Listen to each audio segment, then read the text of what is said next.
Эй, родной тель, эй, красивый, мамам, папамдың тілі. Мог я узнать күп нәмәне һин родной тель арқылы. Был языкта коляскала мамкам сказку көйләгән, а затем төндәр буена бабулям рассказ сөйләгән. А потом ни сәбәптәндер өйрәткәндәр рус язык. Якобы тик ошо телдә алам духовный язык. Почему же нас в детсадта һиңә өйрәтмәнеләр? В школе, когда обучали, һиндә өйрәтмәнеләр.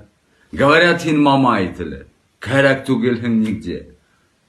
Без тебя и хлебтар үсә, нефть-та табыла везде.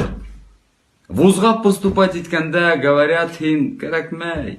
Дальше больше жить иткәндә, нужен ли ты? Вряд ли, эй. Эй, родной тель, эй, красивый, мамам, папамдың теле. Только их я обвиняю, өйрәтмәгәнгә һине. Эй, родной тель, аңлаталар, можно жить и быть һинһеҙ. Мама, папа и бабуля оставили меня телһеҙ.